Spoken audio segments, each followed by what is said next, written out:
Bonjour à tous, j'espère que vous allez bien. Je vous fais une petite vidéo parce que la dernière fois je vous ai parlé de méditation, notamment les méditations de Joe Dispenza. Et en fait, je me suis dit que c'était pas forcément pertinent parce que des vidéos de Joe Dispenza, il y en a beaucoup sur YouTube, il y en a sur son site et du coup, si vous avez envie d'aller chercher ce genre de méditation, vous pouvez facilement en trouver. En fait, l'idée, c'était vraiment de vous parler de manière très succincte de la méditation, en tout cas, aller à l'essentiel. Pour moi, la meilleure des méditations, en tout cas, la plus profonde et la plus transformatrice, c'est vraiment cette idée de se poser avec soi-même et, être dans le ressenti, en fait. C'est peu importe ce qui se passe dans le corps, dans le cœur, dans la tête, c'est prendre ce recul et être observateur de ce qui est.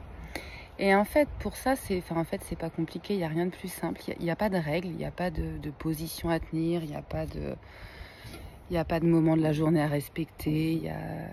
C'est quand on a un moment, ça peut même être en... Alors au début, c'est pas facile de faire ça, mais ça peut même être en marchant, en faisant une activité, en faisant la vaisselle tout simplement.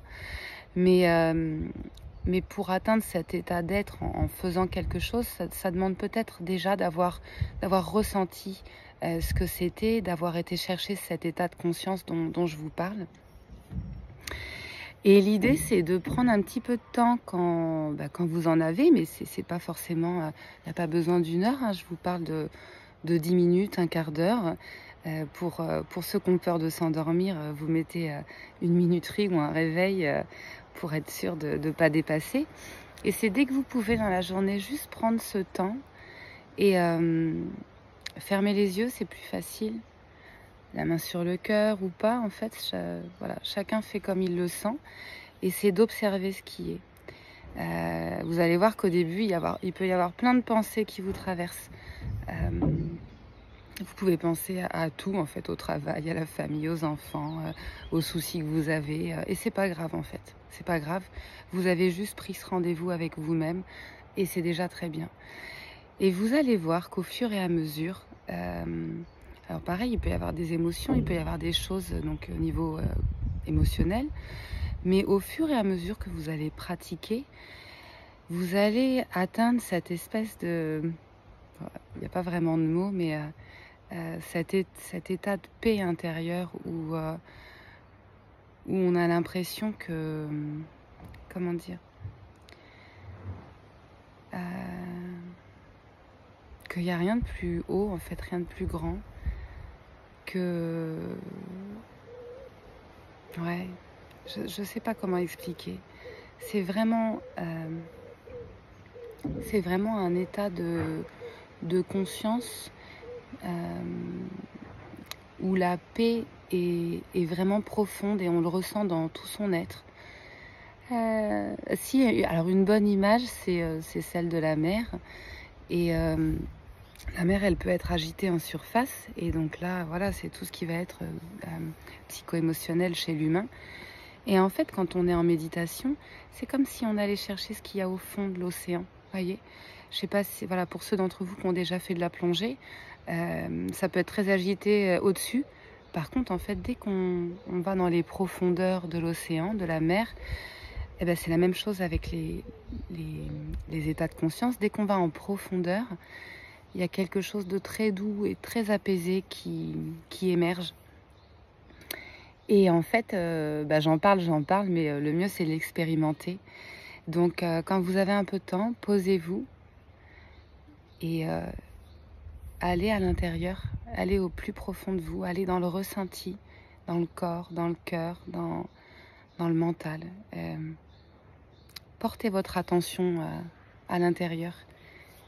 Comme dit Nasrin Reza, les paraboles, elles sont pas comme ça, elles sont comme ça.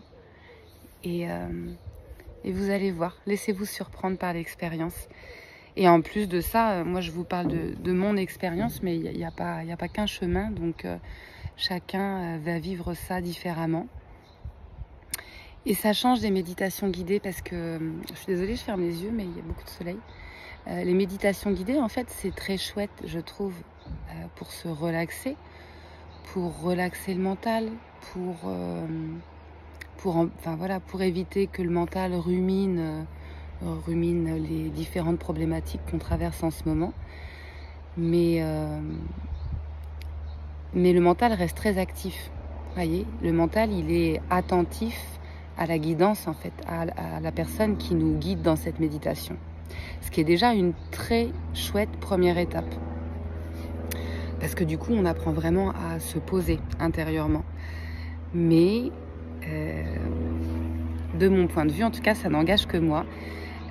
Cette idée de méditation où on est juste là, observateur de ce qui est, où on n'est pas guidé, où on observe ce qui se passe, on observe les états de conscience qui se manifestent dans l'instant. Et bien là, c'est pas fait pour calmer le mental,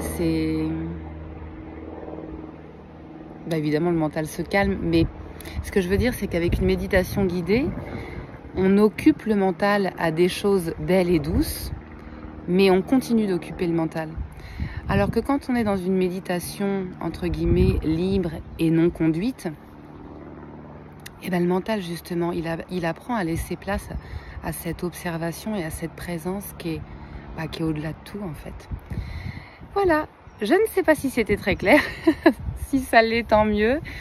Si ça ne l'est pas, n'hésitez pas à m'envoyer un petit message ou à mettre un commentaire et j'essaierai d'être plus claire la prochaine fois si c'était pas le cas. Mais voilà, l'idée c'est d'aller en méditation sans être guidé et aller chercher les états de conscience qui vont rappeler en fait celle de la plongée où plus on descend profondément dans les océans, plus la paix règne en fait partout. Et quand on part en méditation et qu'on va profondément dans ces états de conscience, la paix, elle atteint le corps, elle atteint le cœur, elle atteint le mental, elle atteint tout votre être. Et ça, c'est magique. Voilà, et je vous souhaite une belle journée ensoleillée et à très bientôt. Au revoir.